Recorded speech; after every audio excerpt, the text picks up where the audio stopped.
Que perdons-nous lorsqu'une femme réelle devient une légende? Dans l'épisode 18 de Gateway Books par Crestance, nous rencontrons Maria von Trapp, non pas comme une note musicale ou une silhouette sur une colline, mais comme une femme complexe et déterminée dont l'histoire a été remodelée, adoucie et parfois réduite au silence. À travers la fiction, la mémoire et les mémoires, nous découvrons la distance entre la voix que nous connaissons et celle qui a lutté pour se faire entendre.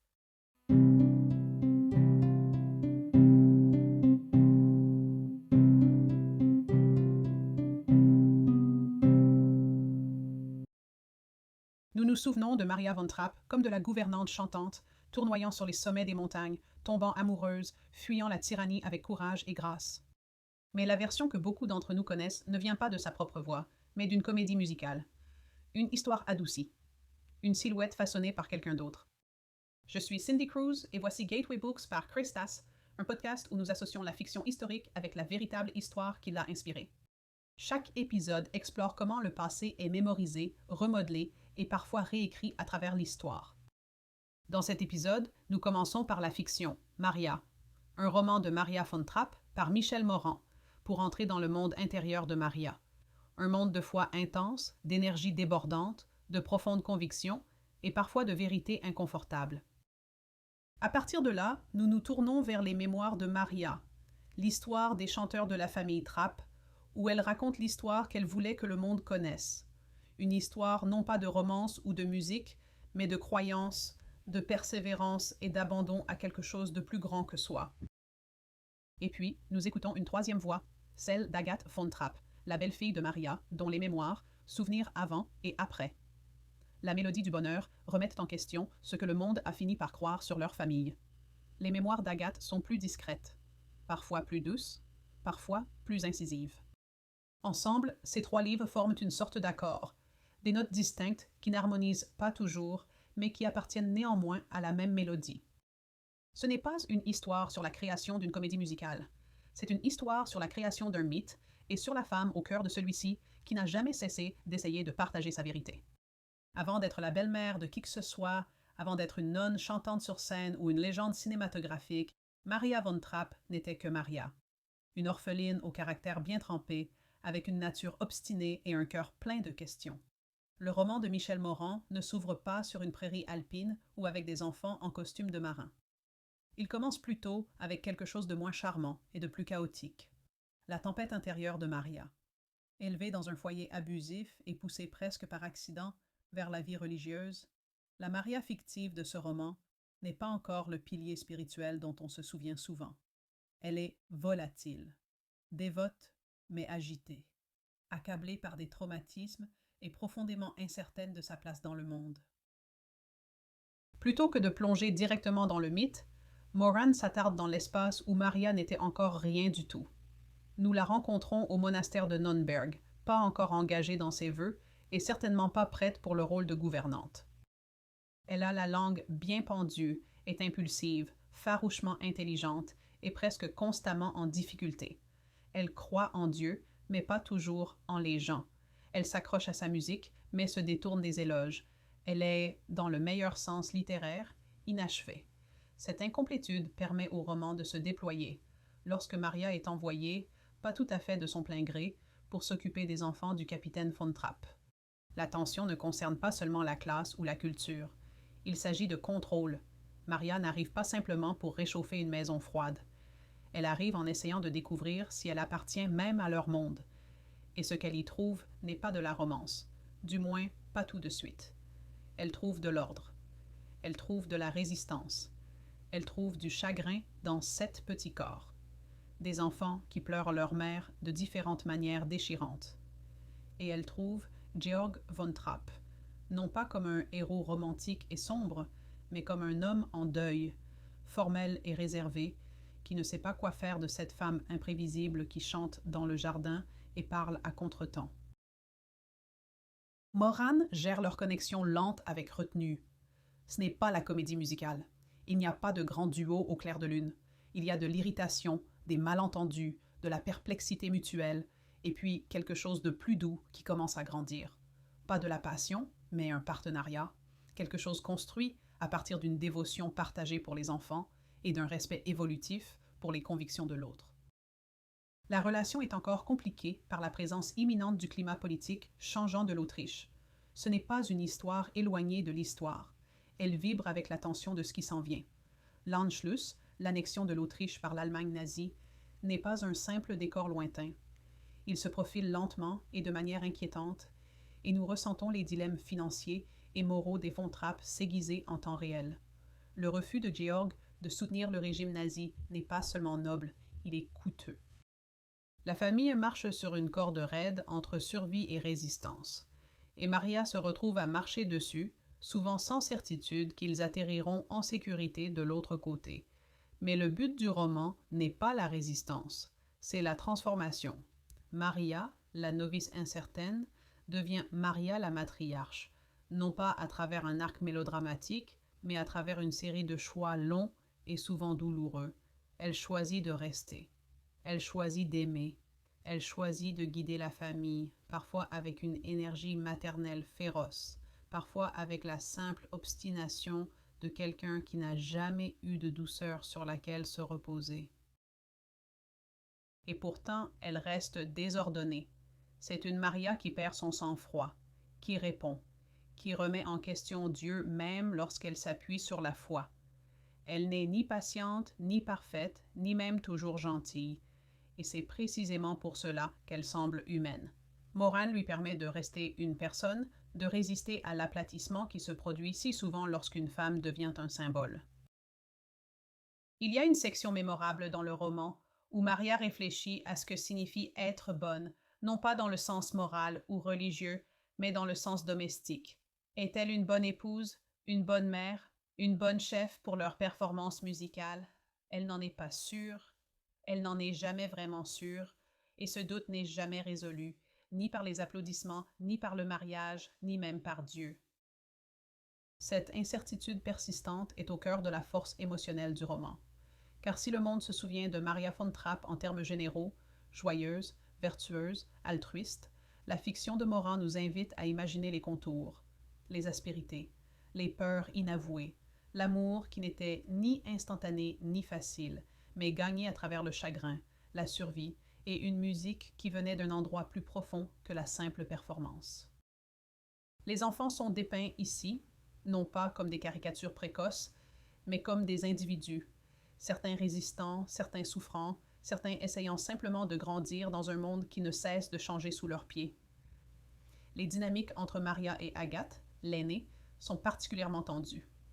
Il y a de l'amour, oui, mais aussi de la méfiance. On voit à quel point il a dû être difficile de s'intégrer dans une famille en cours de route, d'être à la fois nécessaire et ressenti. Ce détail est essentiel car il nous rappelle que même les histoires les plus emblématiques ont des fissures. Les liens que nous célébrons ne sont pas toujours faciles à vivre. Et tandis que le monde s'accrochait à l'image des von Trapp comme harmonieuse et sacrée, ce roman nous montre ce qu'il a peut-être fallu pour en arriver là, et à quel prix. Il convient de noter que Michel Morin est connu pour ses fictions historiques centrées sur les voix des femmes, souvent complexes, souvent mal interprétées. Et avec Maria, elle résiste à la tentation de recentrer l'histoire autour de la romance ou de la rébellion. Au lieu de cela, elle nous offre quelque chose de plus grand, l'évolution spirituelle et émotionnelle d'une femme qui n'a jamais correspondu au moule qu'on lui avait assigné. Il n'y a pas de grande performance finale ici, pas de montage triomphal, juste une famille incertaine, courageuse et discrètement radicale dans son insistance à rester fidèle à quelque chose de plus profond que l'époque.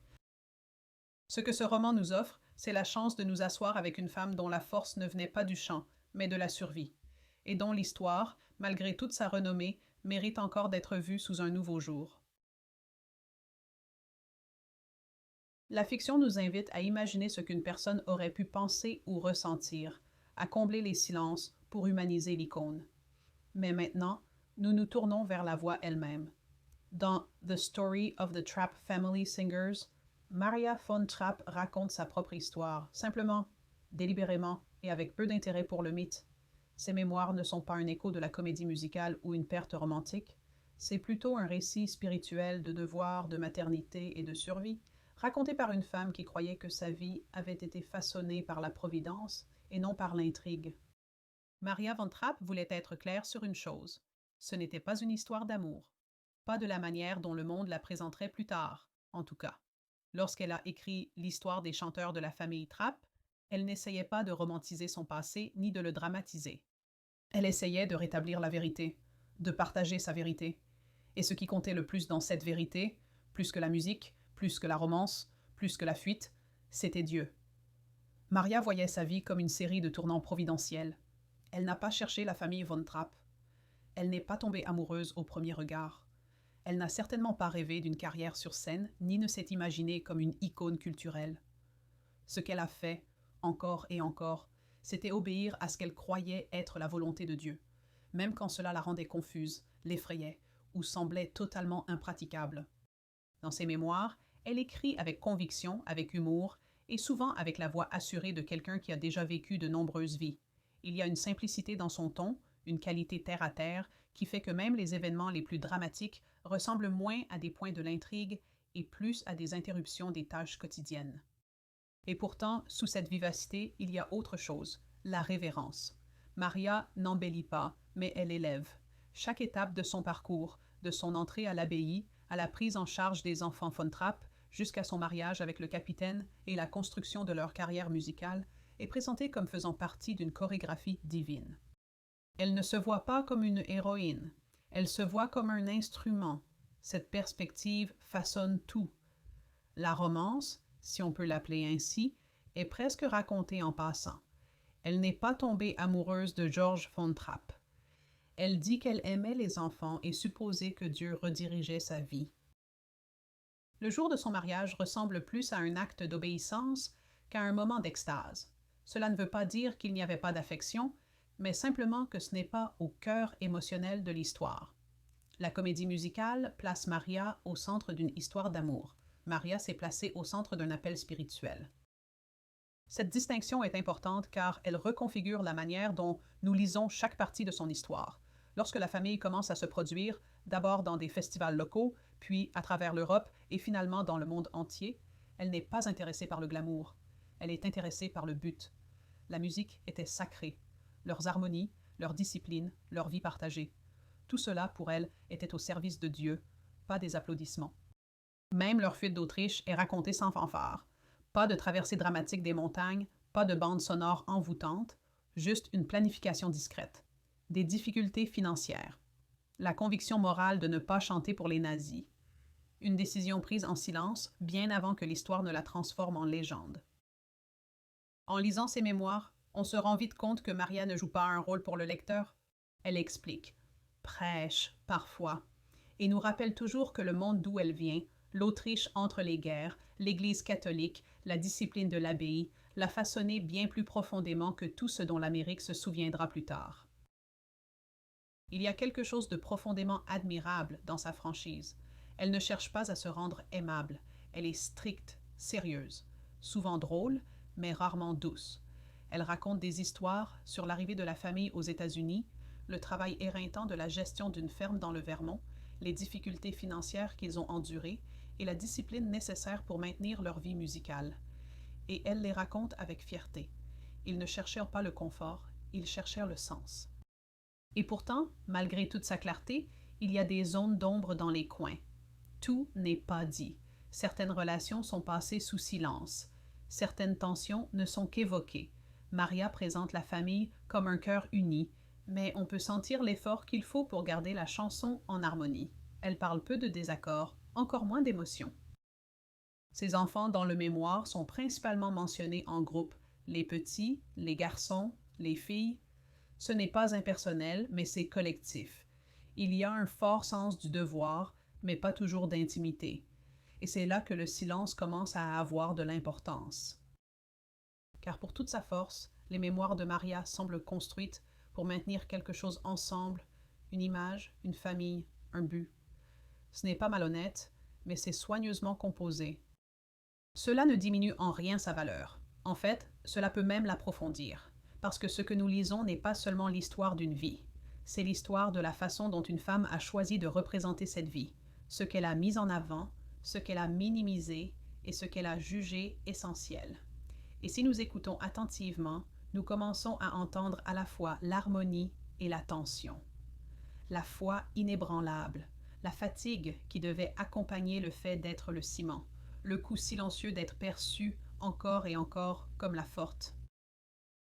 Ce qui transparaît toujours, c'est l'insistance de Maria sur le fait que la vie, avec toutes ses difficultés, vaut la peine d'être vécue avec joie, pas avec facilité, pas nécessairement avec bonheur, mais avec joie, celle qui naît de l'intention, de l'engagement et de la musique qui a du sens. Elle ne prétend jamais que c'était facile.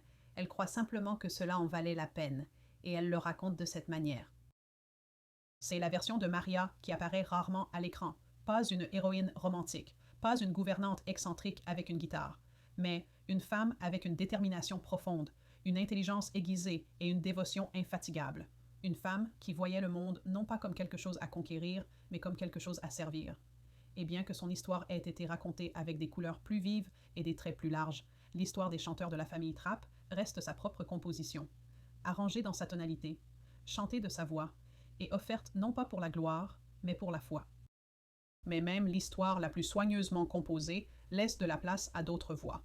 Et l'histoire de Maria, malgré toute sa foi et sa certitude, n'était pas la seule. Dans Mémoire avant et après, la mélodie du bonheur, Agathe von Trapp, la belle-fille aînée de Maria, offre un souvenir plus discret. Ce n'est pas une réfutation, ce n'est pas de la colère, mais c'est différent. Là où Maria écrivait avec conviction, Agathe écrit avec mémoire, nuancée, tendre et parfois douloureuse. À travers ses yeux, nous commençons à voir non seulement ce que l'histoire est devenue, mais aussi ce qu'elle a peut-être négligé. Agathe von Trapp n'a pas écrit ses mémoires pour défier Maria, pas exactement, mais elle voulait être entendue. Lorsqu'elle a publié Memories Before and After the Sound of Music, elle avait plus de 90 ans. Le film vivait déjà depuis des décennies dans l'imaginaire collectif. Julie Andrews était Maria. Les enfants von Trapp étaient devenus des personnages fictifs, renommés, réarrangés et réimaginés en un seul cœur joyeux. Et Agathe? Elle était devenue quelqu'un d'autre, une liesle qui n'avait jamais existé. Ses mémoires sont calmes, il n'y a pas de drame dans ces pages, pas de grandes révélations. Mais ce qu'ils offrent, c'est quelque chose qui manquait depuis longtemps dans l'histoire plus large, la perspective d'une fille, non seulement d'une famille, mais aussi d'un pays, d'une guerre, d'une perte, et d'une femme qui était à la fois une belle-mère et une force de la nature. Agathe commence par le début, son propre enfance, la mort précoce de sa mère et le monde émotionnel qu'elle habitait avant que Maria n'entre dans leur vie. Elle parle avec douceur de son père, un homme d'honneur, d'intégrité et de profonde tristesse. Lorsque Maria apparaît, ce n'est pas avec malveillance ou ressentiment, mais avec réalisme. Maria n'était pas la gouvernante fantasque dont le monde est tombé amoureux. Elle était intense, disciplinée, n'ayant pas peur d'affirmer son autorité dans une maison encore marquée par le deuil.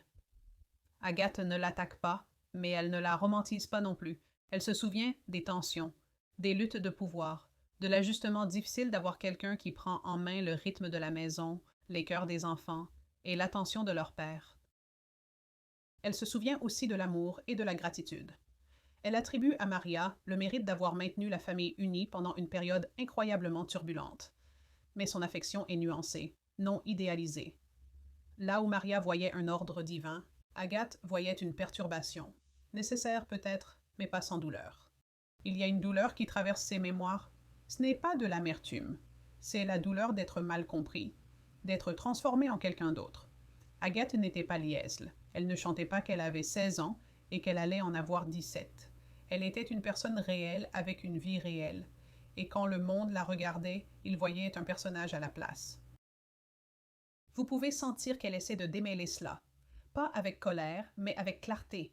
Elle veut être vue non pas comme une note de bas de page dans l'histoire de quelqu'un d'autre, mais comme une personne qui avait ses propres souvenirs, sa propre musique, sa propre manière de vivre à travers tout ce qui s'est passé. Elle se souvient des premières performances de la famille, non pas comme des moments glamour, mais comme du travail acharné. Elle décrit le déménagement en Amérique, l'adaptation à la vie rurale, le poids de la survie.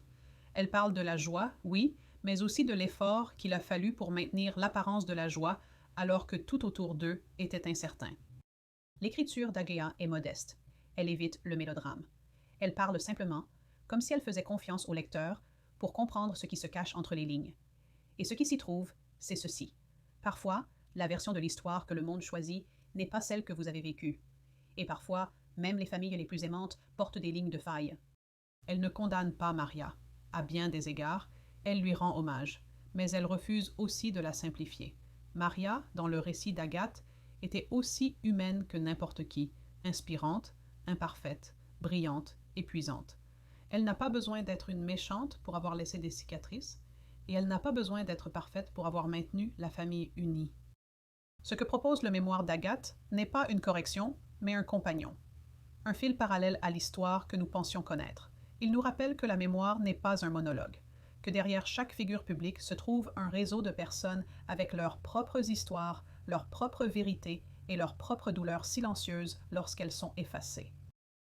Et elle demande quelque chose de subtil mais puissant, que nous fassions de la place pour ces voix aussi.